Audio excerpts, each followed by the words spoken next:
For locking my stepfather out after he tried to give my condo to his daughter?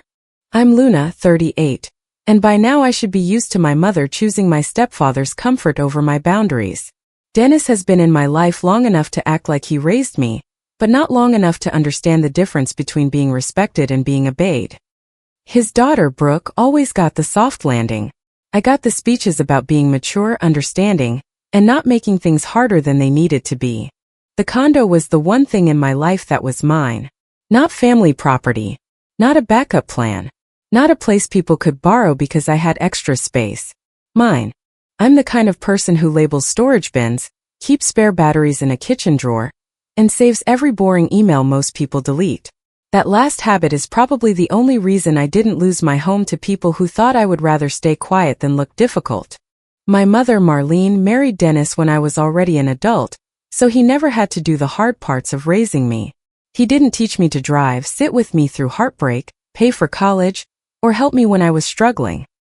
But somehow, he still developed this habit of speaking to me like I was a teenager who had forgotten her place. Brooke was 29, and to hear Dennis tell it, she had been finding her footing for about 10 years. Every time she left a job, ended a lease, broke up with someone, or got tired of a roommate, the whole family was expected to soften the landing.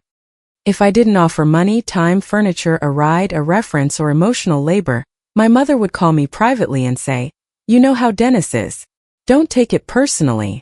That sentence had been used to excuse almost everything. When Dennis made jokes about my condo, I heard the warning in them even before I understood what he wanted. "All that space for one person," he said once, standing in my kitchen and looking around like he was appraising a house he planned to buy. "Doesn't seem practical." "It's practical for me," I said. He gave one of those little laughs older men use when they want to make a woman feel silly without openly insulting her. "I'm just saying. Brooke could use a place like this." My mother, who was rinsing a coffee mug at the sink, didn't even look up. "He's just talking, Luna." But Dennis was never just talking. Dennis floated ideas like balloons and watched to see who reached for the string. If nobody stopped him, the idea became a plan. If someone pushed back, he acted like he had been misunderstood. I had owned that condo for years. It wasn't huge, but it was quiet, clean, and organized exactly the way I liked. My bedroom had light curtains and a small reading chair by the window. My balcony had 2 plants that somehow survived my inconsistent watering. The kitchen drawers were labeled in my head, even if not all of them had actual labels. It was not fancy. It was not a showpiece. It was just the first place where nobody moved my things, questioned my routines, or walked in carrying someone else's needs like they outranked my peace. At one point years earlier, I gave my mother a spare key and permission to be listed as an emergency contact with the building. She had helped me after a bad flu once, and back then I still believed there could be limited trust between us. I was careful with Dennis, but I didn't think my mother would use access to my home against me. That was my mistake. The first clear warning came at a family lunch. It was one of those meals where everyone pretended the tension was not sitting at the table with us. Brooke spent most of it looking at her phone, barely touching her salad. Dennis kept sighing like a man being forced to carry the whole world. Finally, my mother said, "Brooke just needs somewhere stable for a little while." I kept my eyes on my plate. I hope she finds something. Dennis set his fork down. Sometimes family already has the answer and just refuses to see it. I looked at him. "What answer?" He leaned back. "You have a whole condo. Brooke needs a reset. It doesn't have to be forever." Brooke didn't look up, but I saw her thumb stop scrolling. "No," I said. My mother's face tightened. "Luna, no one is moving into my condo," I said. "Not temporarily, not casually, not while they figure things out." Dennis shook his head. "You always make things harder than they need to be." "I'm making it clear." Brooke mumbled, "It's not like I asked." "No," I said, keeping my voice even. "Dennis did." My mother gave me that wounded look she used when she wanted me to feel cruel for having a boundary. Sometimes being family means not clinging so tightly to what you have. And sometimes being family means accepting the word no, I said. The rest of the lunch was cold and awkward. Dennis barely spoke to me after that, which was honestly peaceful. My mother hugged me goodbye, but her arms were stiff. A week later I got the notification. I was standing in a checkout line after picking up a few groceries when my building app buzzed. It showed a pending parking pass request connected to my unit. I almost dismissed it as some system error until I saw the name attached. Brooke. There are some alerts you stare at for 3 seconds before your stomach drops. I stepped out of line and opened the request. It said, Resident Parking Request Pending Review. Under notes, someone had typed, Family staying temporarily. Before I could even process that, a text came in from my neighbor. Hey, just checking. Did you know there are people moving boxes into your place? My fingers went cold. I called her immediately. She answered in a low voice. I didn't want to be nosy, but I saw Dennis near the elevator with a bunch of boxes. There's a younger woman with him. I thought maybe you knew, but it looked like a lot. What do you mean, a lot? I asked. Suitcases. Plastic bins. A floor lamp. Like moving in, not dropping something off. I don't remember walking back to my car. I remember sitting behind the wheel, groceries still in the cart beside me, opening Brooke's social media. The first story was a mirror photo. My mirror. My bedroom. Brooke was standing barefoot on my rug wearing a soft smile, with moving boxes behind her. The caption said, Finally got my own place. The next one was from my balcony. My balcony table, my chipped blue planter, my view. New chapter. Sometimes family comes through. Except it wasn't her place. It was mine. I drove straight to the building. I don't recommend driving when you're that angry, but by some miracle I got there without doing anything stupid. The whole way my mother's voice kept playing in my head. Don't make this ugly. Be mature. You know how Dennis is. By the time I pulled into the garage I was shaking, but I was quiet. That mattered. When I walked into the lobby, Jenna was at the front desk. She was 36, friendly in a professional way, and she had seen me come in and out for years. The second she saw my face, her expression changed. Luna, she said carefully, did you approve a temporary occupant? No. Her lips pressed together. That one look told me more than any speech could have. Before I could ask anything else, Dennis came around the corner holding a clipboard like he owned the building. There she is, he said loudly. Luna, tell them it's fine. I looked at him. Tell them what's fine? He frowned like I had missed my cue. Brooke's staying here for a while. We're just getting the paperwork sorted. What paperwork? He lowered his voice, but not enough. Don't start this in the lobby. You started it in my condo. Jenna looked between us and quietly reached for the phone on her desk. Dennis leaned closer. Brooke needs stability. You have extra space. This is not complicated. No, I said. It's very simple. I told you no. His face hardened. Your mother said you'd calm down. That sentence hit me harder than I wanted it to. I didn't answer him. I walked past him and went to the elevator. Inside my unit, Brooke's things were everywhere. 2 suitcases sat open in the bedroom. A makeup bag was spread across my dresser. My comforter had been folded and shoved into the corner like an old towel. A cheap clothing rack had been set up near the closet, and several of my jackets were missing. Brooke came out of the bathroom with damp hair and a towel around her shoulders.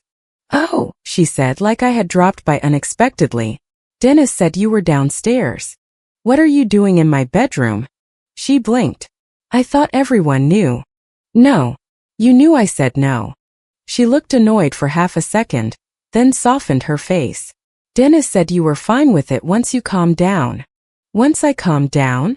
I mean, he said you might be upset at first. But you don't even use all this space. She gestured around my bedroom as if she were talking about a hotel suite. I just needed somewhere to land. Before I could respond, my mother came in from the hallway carrying a folded blanket. Luna, she said, already disappointed in me. Please don't make this ugly. I stared at the blanket in her arms. It was mine. You knew. I asked. Her eyes flicked away. That was the answer. Dennis came in behind her. We were handling it because someone had to be the adult. You moved someone into my home after I said no. You're turning a temporary family arrangement into a legal circus, he snapped. Brooke crossed her arms. I didn't move your stuff.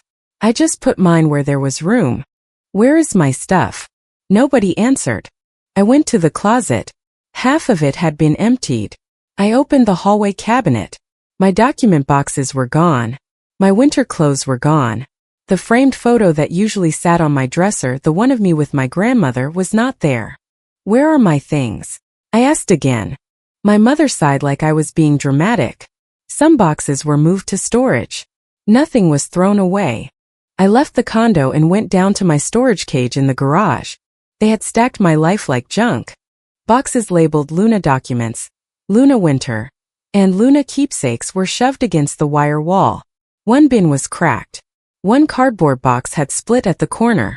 My framed photo was inside a tote with no wrapping.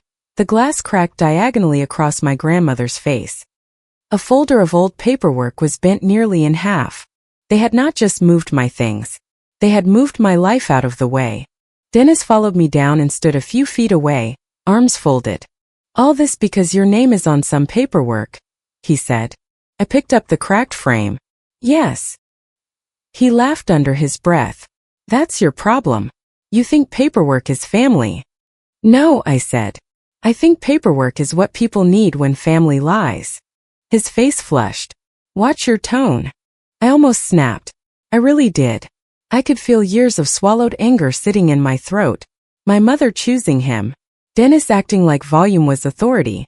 Brooke taking and then blinking like she had no idea why I was upset. Then Brooke appeared near the storage area and said, "It's not like you have kids. You don't need all this." My mother added softly, "Sometimes family means sharing what you have instead of guarding it like a selfish little girl." A neighbor passing near the garage slowed down just enough to hear it. Dennis saw her and raised his voice. "Luna always acts like she owns the world just because her name is on some paperwork." The old version of me would have argued.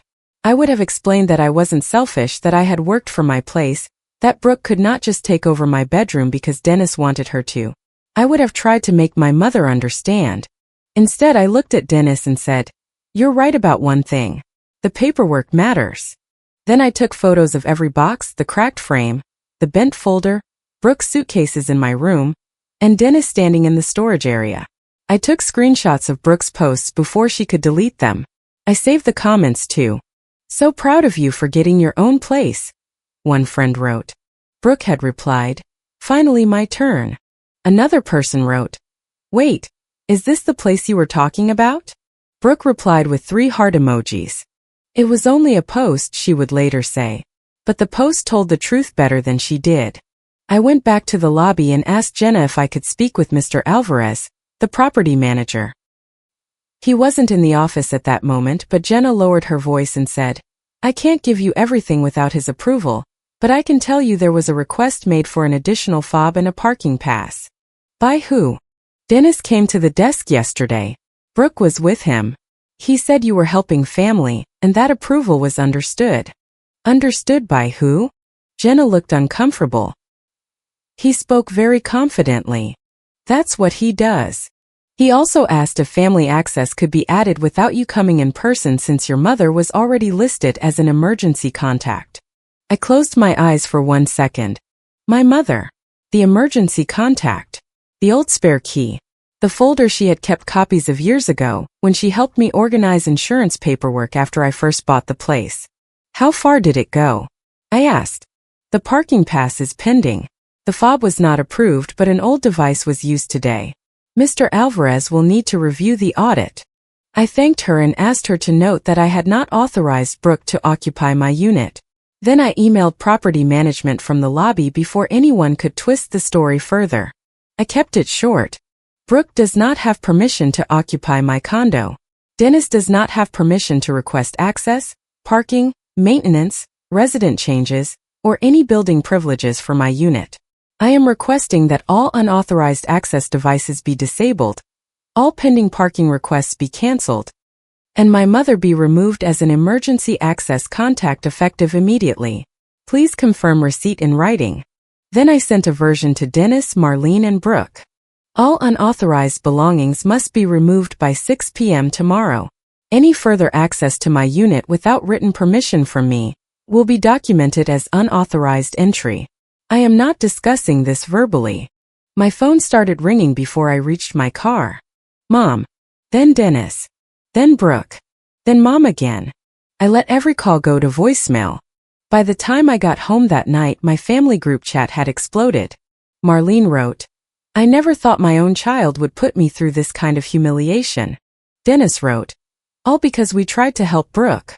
One aunt wrote, "Luna, surely this could have been handled privately?"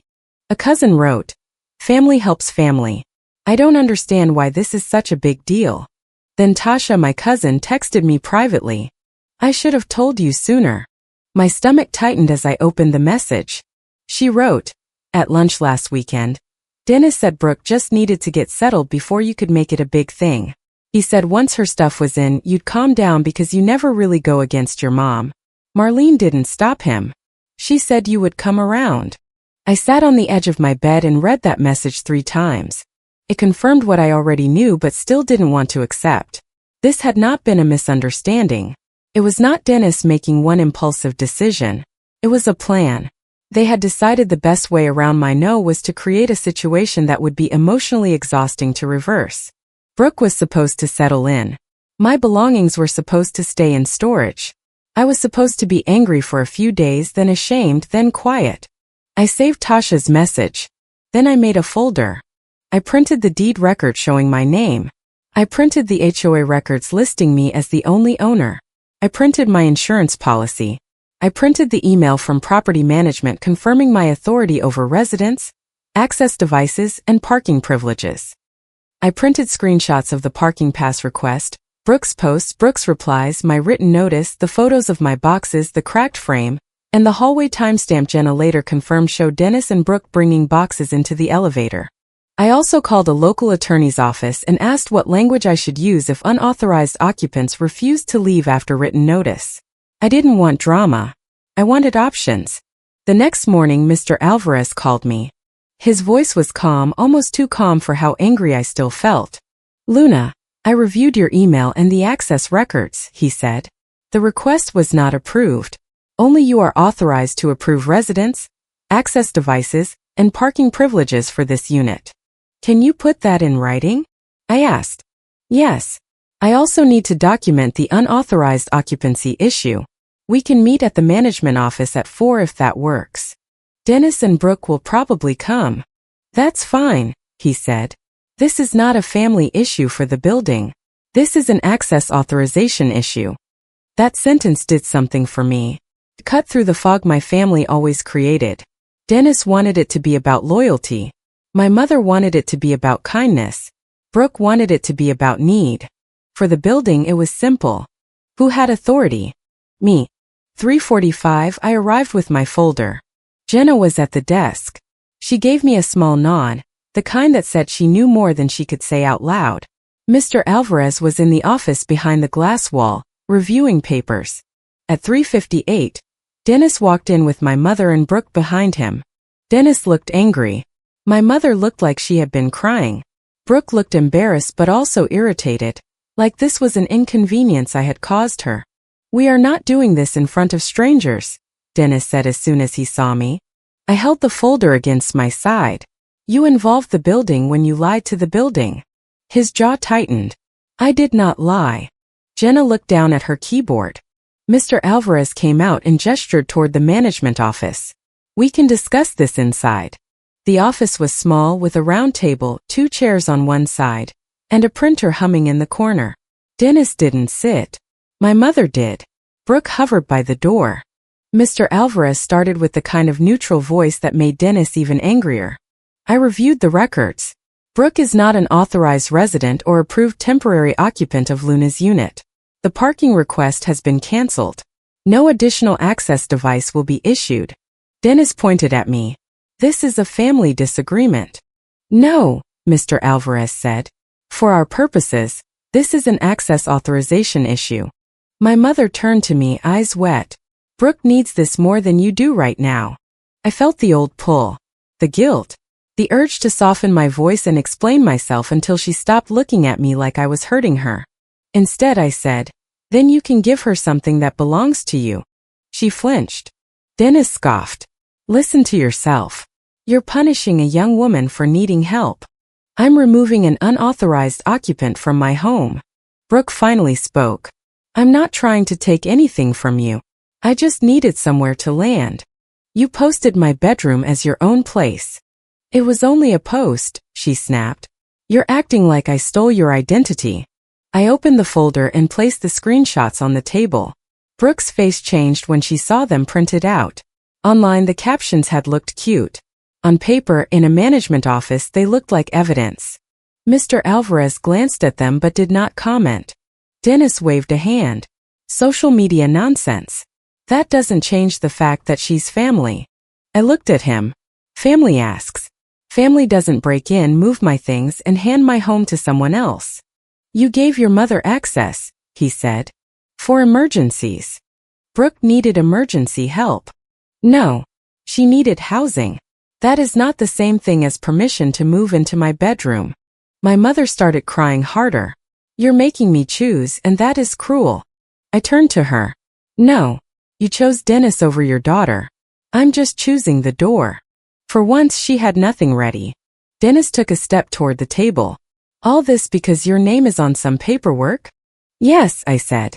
The paperwork you mocked is the only reason you can't turn my no into a family vote. Mr. Alvarez cleared his throat.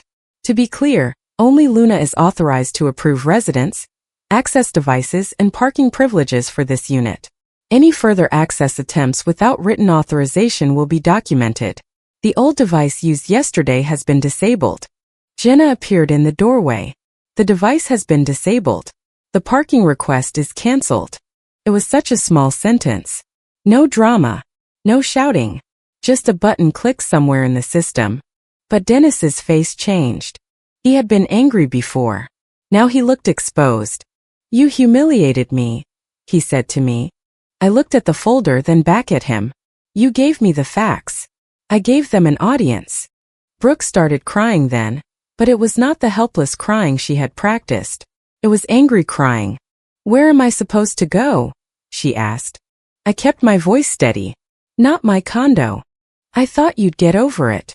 That was the plan, I said. That doesn't make it permission. Mr. Alvarez gave a deadline for Brooke's belongings to be removed and said security would document the move out. He also added a note to my unit file that Dennis and Brooke were not authorized for access without my written approval. My mother's emergency contact access was removed while we sat there. Dennis tried one more time in the lobby. You'll regret treating family like trespassers. I stopped near the front desk. You don't get to call it family when you needed my property, then call it disrespect when I expected you to ask permission. He looked like he wanted to shout, but security was standing close enough that he swallowed it. Brooke moved her things out that evening. Not gracefully.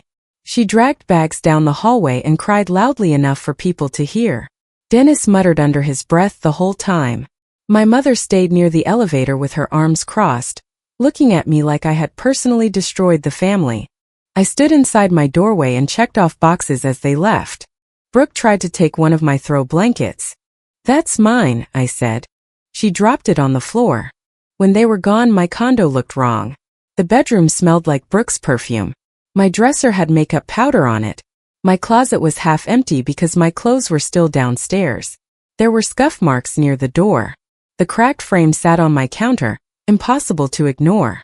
I wanted to sit down and cry, but I still had one thing to do. The family group chat had gotten worse. Marlene wrote, Luna had Brooke removed by management like she was some criminal. Dennis wrote, all because we tried to help family. Someone else wrote, this is sad. Property can be replaced. Family can't. I typed one message. For anyone confused. I said no before this happened. Brooke was moved into my condo anyway. My belongings were removed and placed in storage without my permission. Dennis requested building access and parking privileges by implying I had approved it. Brooke posted my bedroom as her own place. Management has confirmed she was not authorized to occupy my unit, canceled the parking request, disabled unauthorized access, and documented the incident. I'm attaching the timeline and written notice. I'm not debating access to my home in a group chat. Then I attached the screenshots, the management email, and photos of my boxes in storage. The chat went quiet. Not supportive. Not apologetic. Just quiet. A few minutes later, Tasha wrote, I'm not getting in the middle, but Dennis talked about this before Luna knew. He said Brooke needed to get settled before Luna could make a scene. That part is true. Then it got really quiet. My mother called me that night. I didn't answer. The next day, Brooke deleted the posts. Dennis sent me a text that said, "You owe your mother an apology."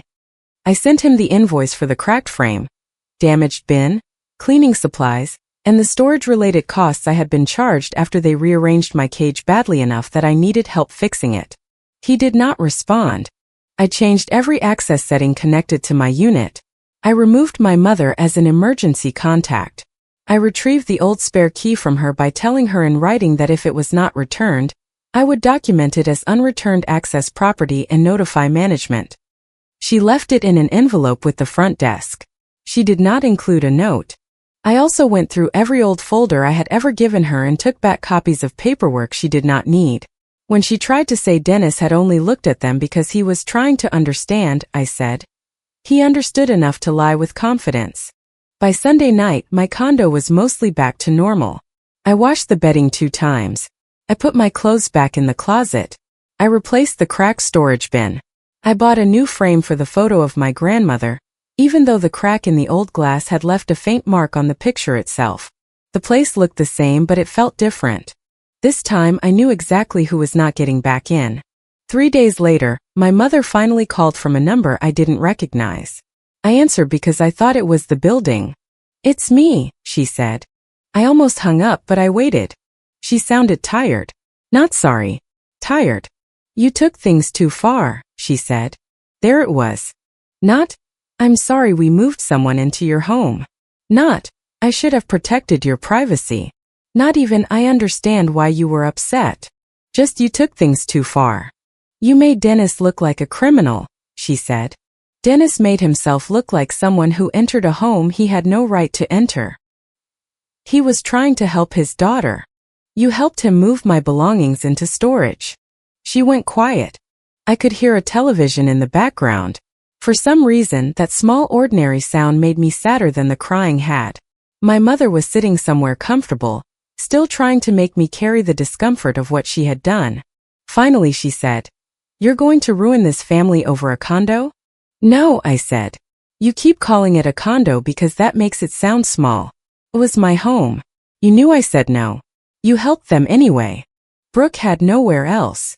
Then you should have offered her your bedroom. That's not fair. Neither was moving my life into a garage."